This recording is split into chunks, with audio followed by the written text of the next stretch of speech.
Edgar Fremantle was in his truck on a construction site when a 12-story crane ends up crunching and crushing his truck. He loses his right arm. His brain gets all effed up and addled and messed around. His memory is kind of gone for the time being. He ends up getting divorced after 25 years of marriage to his wife, Pam. And once he starts to heal, his therapist suggests maybe a change of scenery might be good for him. And therefore, he moves to Duma Key in Florida.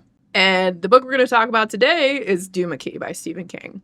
I've been told by many people that this book in particular is one of those books of King's that is just like kind of under the radar. If you know, you know. So, how was it? Was it good? Maybe C, maybe no, probably C.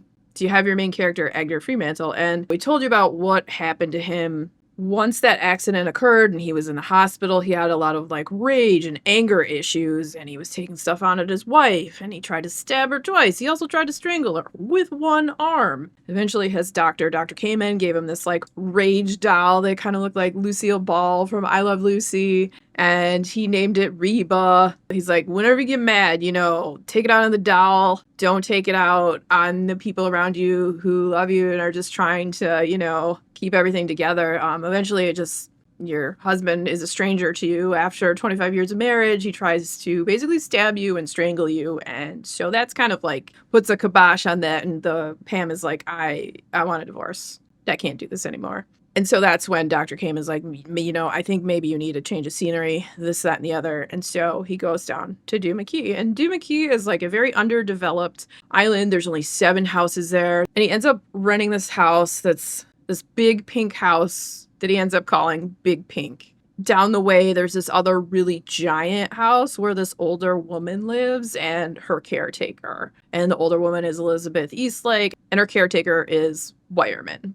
And so he doesn't meet them right away, but eventually he does. Also, his doctor had said to him, he's like, hey, is there anything that brings you joy?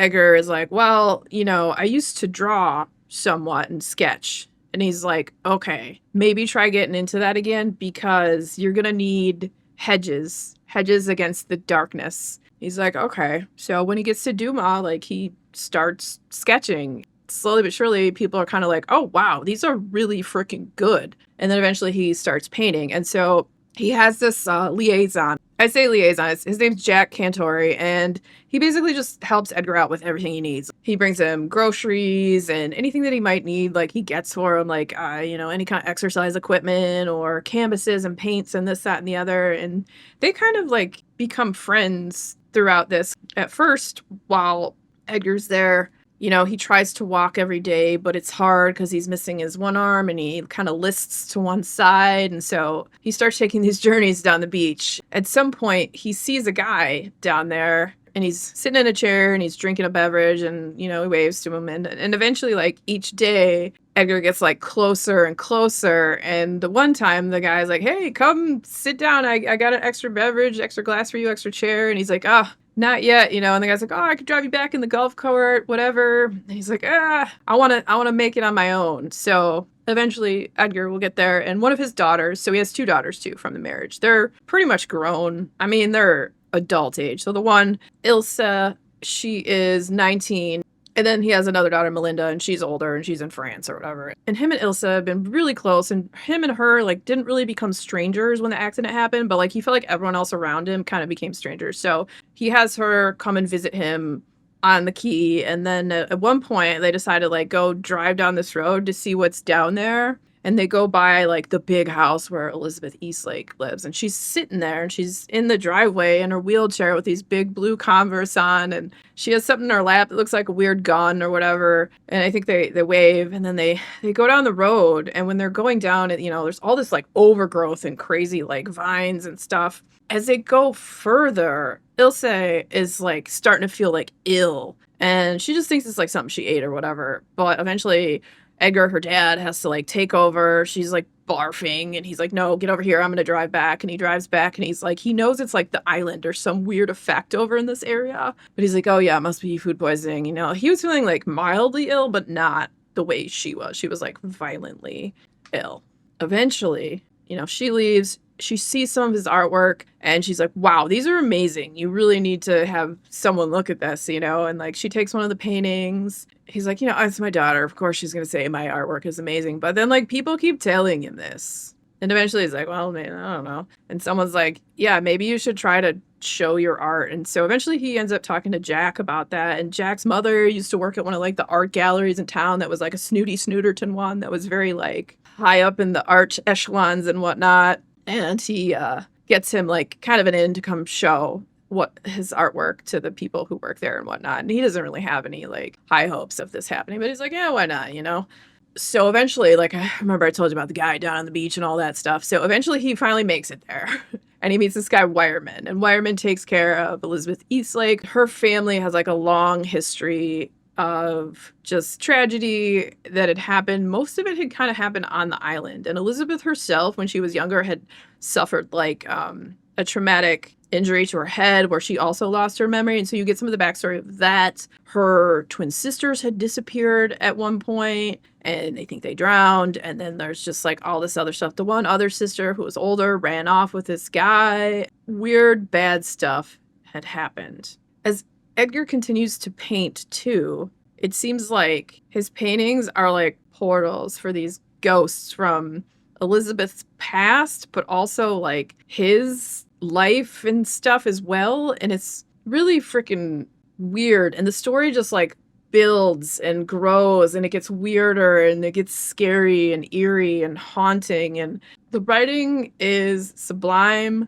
It's a slow burn, I would say, but it held my interest the whole time. And it was a really good summer horror read. As you get to know the characters and their lives and what they mean to each other, the friendship between Wireman and Edgar, and just what Edgar's able to do with his paintings too, how they can hurt or heal, it almost seems. And then he also has this like series of paintings he's been doing that's like this boat that he keeps painting that's on the horizon. And it turns out this boat might be a ship that has some significance that also Elizabeth knows about in some way. And there's maybe some sort of entity that haunts the key, and that these paintings that Edgar is doing may be very, very dangerous. It might be awakening an old evil that had been sleeping, that has now started to come back and haunt Edgar.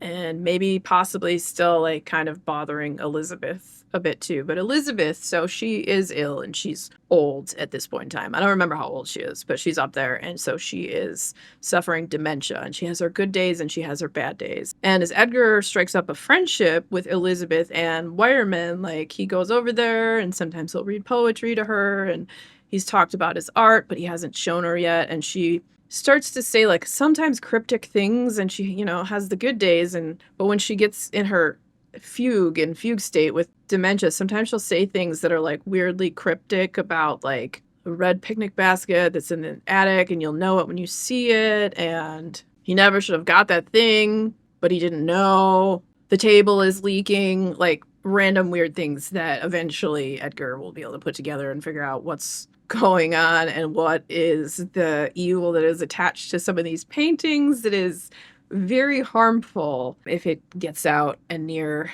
people that he loves and such. There's tragedy, there is beauty, there is reconciliation. There's so many things going on in the story. It's a story of heartbreak, of friendship, of, disability, of overcoming this horrible thing that happened to him and being able to make a whole new life. This is life part 2, where he is now an artist because eventually he shows his work at this art gallery, and the people who own the art gallery, I think like they hadn't taken on a new client in like 15 years. But when they saw his art, like people were like moved and they felt it in their souls. And so he goes into this new career and people are like flipping out about his artwork, and it's almost too like his arm that is missing, it'll start to itch, and he has like kind of the phantom arm or limb syndrome that people get when they lose a limb or an appendage, and he'll get this weird itch, and then when that happens he's like, I need to paint, and then he paints, and a lot of it's almost prophetic.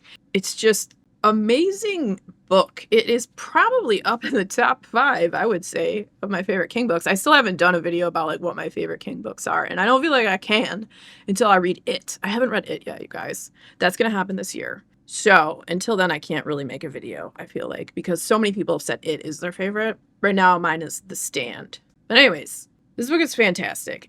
It's more of a slow burn than some, but it's creepy, it's eerie, it's so many things. Like, when I closed the book at the end, I was sad to leave it because you feel like, you know, the friends you made along the way, the people you've grown to care for and loved and lost in this book. It was a very emotional feeling when I ended the story. I was like, oh man. I was sad about it. And like that's the sign of a great book when like you get to the end and you're like, I don't fully want to leave. Do we have to? It's a fantastic book. It hits the heartstrings. It has a good amount of horror. It's weird and mind-bending. I love stories that have water elements to it too. Like I'm a huge fan of I'll say underwater horror, but like horror by the sea, near the sea, stuff like that. And I'm really happy to have read this book finally. It's been sitting on my shelf for a hot minute. So if you are a King fan and you have not read this one yet, definitely check it out. And if you enjoyed hanging out today, hit that subscribe button, come back, see me again, and we'll talk about more bookish things and weird stuff.